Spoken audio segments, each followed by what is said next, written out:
안녕하세요. 미소남입니다. 여러분, 오늘 영상은 정말 특별합니다. 방금 스토니브룩 대학 설명회가 끝났는데요. 이번 설명회에 정말 많으신 분들이 참석을 해주셨어요.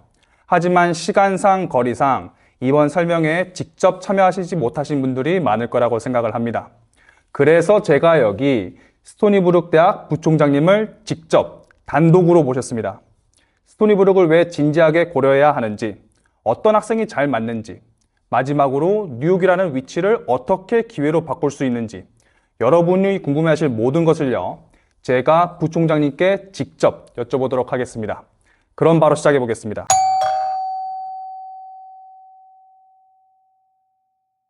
Vice President, thank you so much for making your time for this interview. We really appreciate you being here in Korea. 안녕하세요. 안녕하세요. Okay. Before we start, could you please say a quick hello to our viewers and briefly introduce yourself?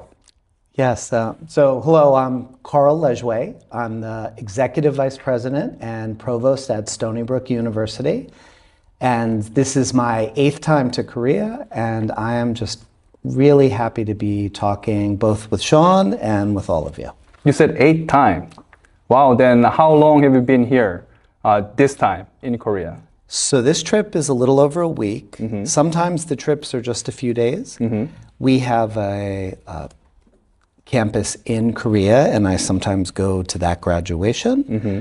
But I have really had the opportunity to spend more time in Seoul and to have opportunity to meet families and students, and I'm very passionate about global education and supporting Korean students coming to Stony Brook and studying in the US. I see. Yeah, I was there at the info session in person, and I could see your energy and passion to share your idea about Stony Brook to students and parents. How was running the session today? Yeah, for 80 years, there's been this amazing partnership between the US and other countries like Korea for global education. And the US is, this is where the American dream comes from, the idea that students can come to the US, maybe they stay there, maybe they come back to their city or their village, but it's an opportunity for the US to play a part in society being a better place, supporting the education of students.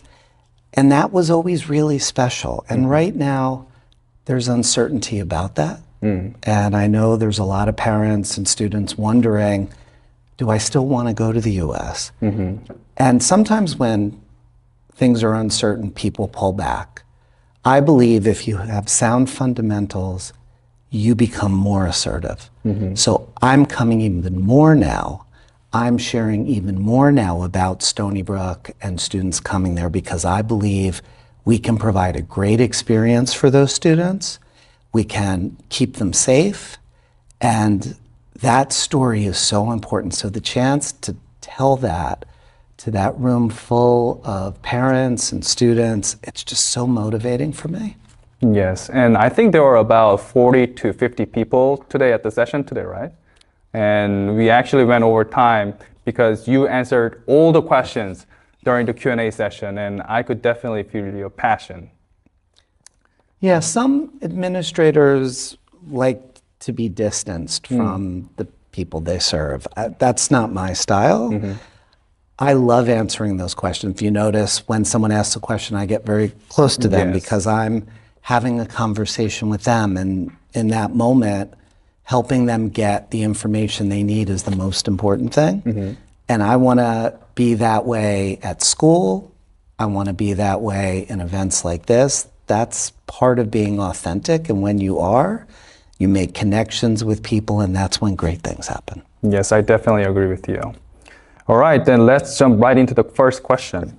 Why do you believe Korean students should seriously consider Stony Brook University? And what unique strength does Stony Brook set apart from other institutions? Yeah, so I really believe in this idea of prestige, value, and location. So starting with prestige, Stony Brook is one of the top public research universities in the US. We're actually the #1 ranked public university in the state of New York.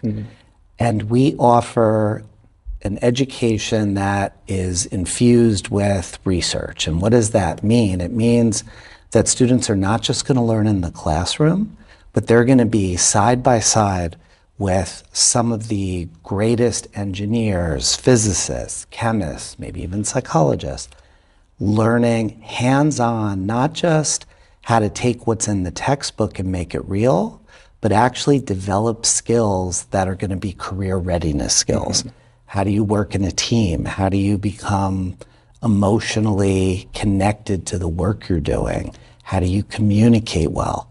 For a lot of students, the technical part is really important, but what sets them apart are these skills that are about taking the work and making it real and making it sort of experiential. Mm-hmm. And Stonybrook is so well equipped to do that. We've had, over our short history as a university, we've had 8 Nobel Prize winners. And that means that the faculty that we have are really well prepared to do this. Mm-hmm. They're passionate about it.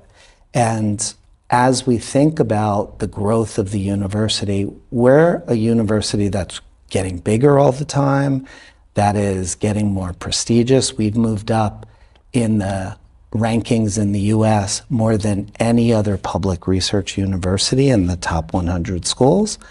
So I think what's happened, sometimes people call Stonybrook a hidden gem.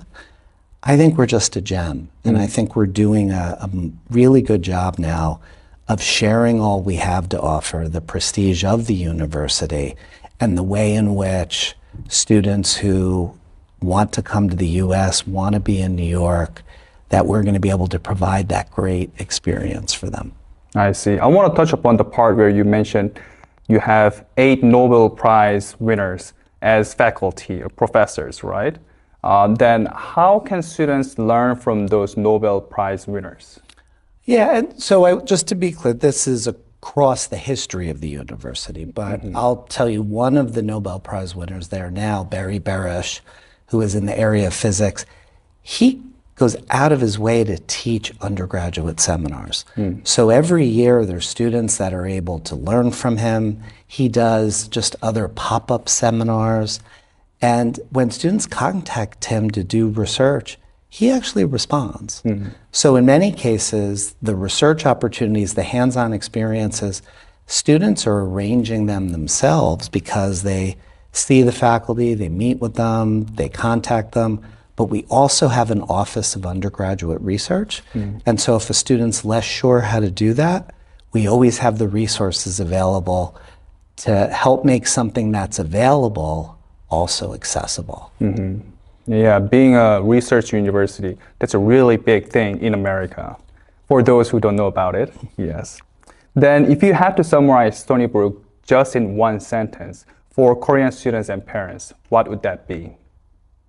Stonybrook in just one sentence. Yeah, so Stonybrook is a prestigious university that is an amazing value, that's located close to the greatest city in the world, but also in a serene, safe place where students can grow and learn and become the best versions of themselves. I definitely agree. Yes. Prestige, value, and location.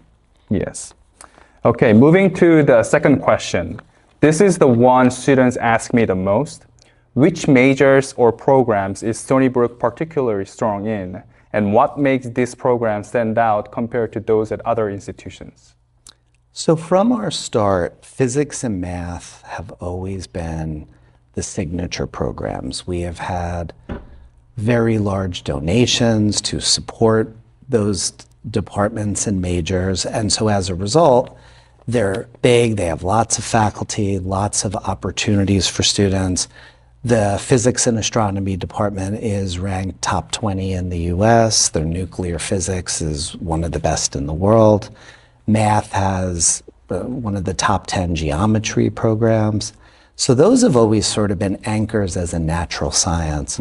But what's been really emerging now are the engineering and applied science departments, and particularly computer science and applied math and statistics. They actually just put this amazing major together in data science. And we are just now launching an institute for AI innovation, as well as a quantum institute. And so there will be lots of opportunities for students to take classes and major in those sort of key areas, but also even for students that are majoring in other things, they can still get involved with these sort of really emerging, existentially important topics. The other thing that's really special about the university is we have a full university hospital, medical school, dental school, and health professions all in the same campus. So for some students, say for instance, they're really interested in engineering, but maybe they want to go to med school, we have a biomedical engineering department that's actually half in engineering and half in medicine.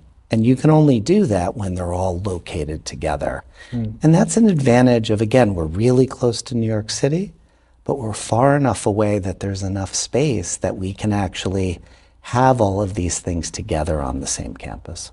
Yes, and I agree because what the majors you talked about are STEM related majors, and the trend is about like AI, bioengineering and everything. And I think Stony Brook is on a way to follow the trend.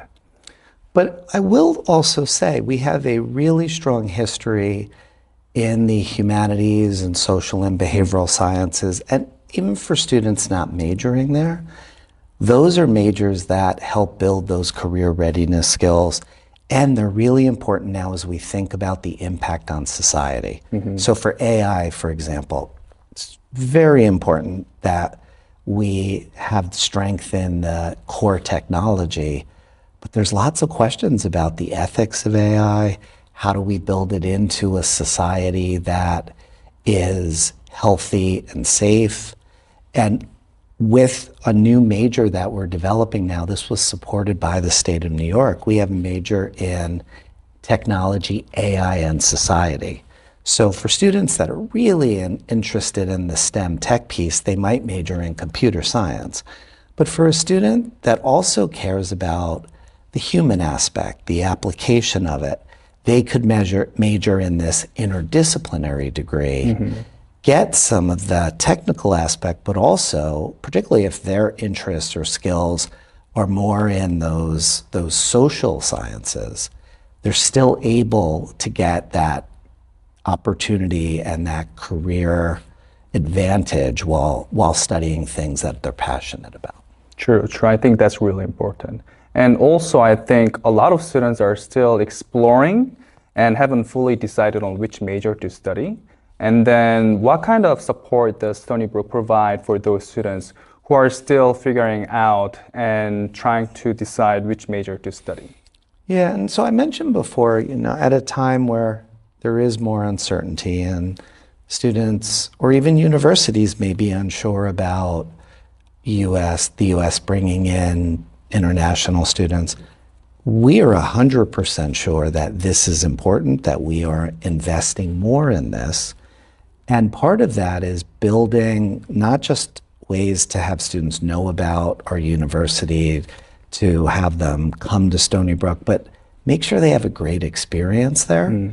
So we've invested in an international student support office and also dedicated international advisors for students. And so this ensures that when students come to Stony Brook, they're getting the help they need, the support they need. Sometimes their needs might be unique. It might just be one little thing that they need an answer to and they don't know how to get it. So the more that we can really not just say we care about it, but show we care about it and put our investments into it, that's when our international students are going to do really well, when we've given them that support, when they become really dedicated alums who also hire and become a pipeline for our students. That's part of a holistic environment where we're not just about bringing students, it's about a commitment and trust that when parents and students trust us to come to the U.S., particularly at a time of uncertainty, the responsibility we have is much greater, and we're really doubling down on that responsibility. I see. Great. Now to the third question. I'm personally really excited about this topic. How do students at Stonybrook take advantage of the New York location for internships, research opportunities, or other real-world experiences? Yeah, and so the thing about New York City is it's there when you want it. There's a train station right on campus. How long does it take to get to New York? It's about an hour and a half. Hour and a half. And so it's very simple once you're on the train. And if you go at a time where there's not a lot of traffic and you're driving, it's not much over an hour. That's really close. Yeah, and I will say some areas where the university hasn't taken advantage of that location has been in our College of Business, but that's all changing now. And so we are really building out areas like finance and particularly fintech or quantitative finance, building in the technology aspects of the financial industry.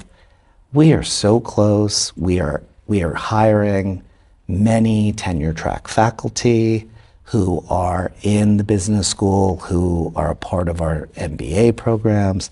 So each of those areas where New York City provides special opportunity, I'll also say we have a program in film and TV writing that their campus is actually in Manhattan. Oh, really? So we have the ability to do that when that makes sense. We have a social work program that's located in Manhattan. But I'd say for many students, it's really about finding employment when they leave the university. And that's where our career services office becomes so important. And what I'll say is oftentimes the career services focus on getting job students in the US, and that's important.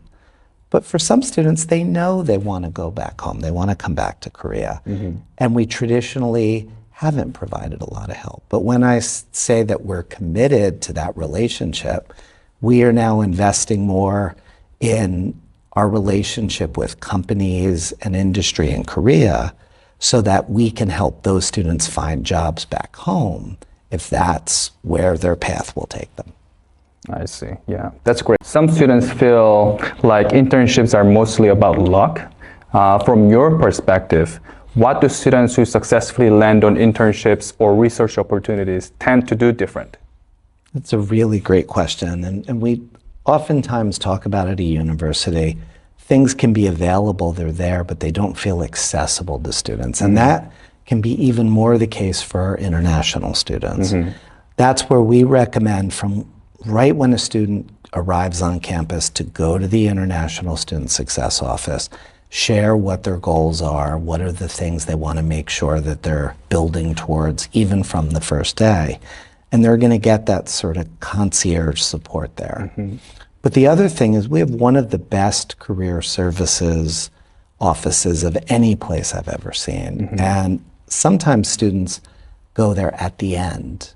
They should be going there from the first day. That gives them a chance to work on getting an internship, but also what's the prep work? What are the classes you can do?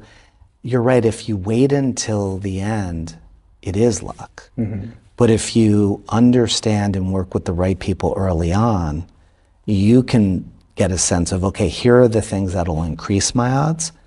And in a game of luck, doing everything you can do to increase those odds and make them better, it stops becoming luck. Then it's just planning and strategy. And so that's something we want to build in the students and have the right resources for it. But part of it is also, what's the quality of the program?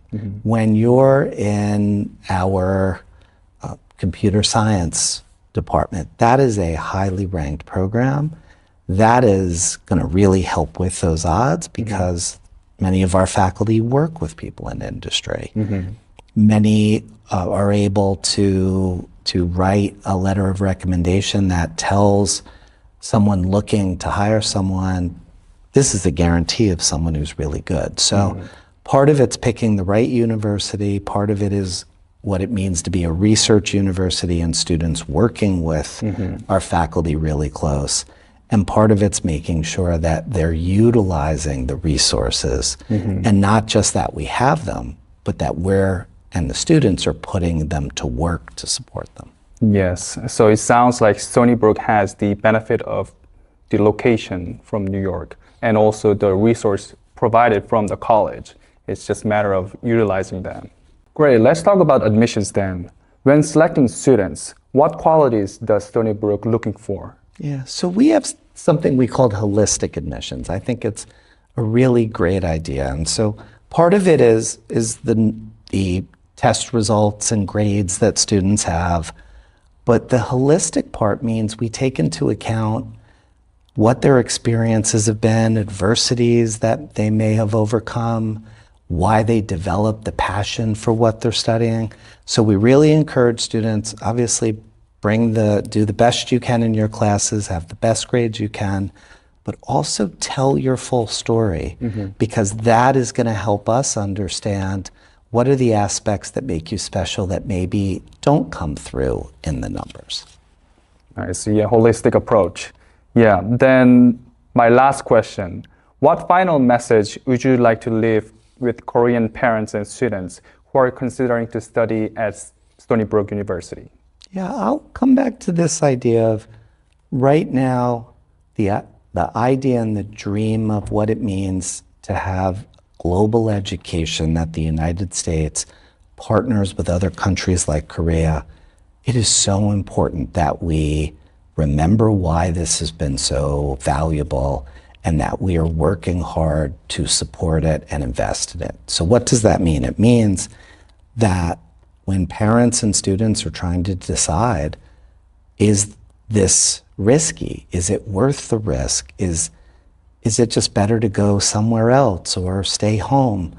Our message is we understand the uncertainty and we are working incredibly hard, just as we would if this was our own children, that we are putting services in place and that we are going to do everything we can to support students coming here, to not feel anxious, to ensure that they are able to finish their degree, and that we've done everything we can so the beauty of what global education has been continues happening, and that Stony Brook starts to become known as the place where we can follow through on that promise and where we can support Korean students coming to the US and Korean parents sleeping well at night, knowing that they made a good choice and that their children are supported and safe.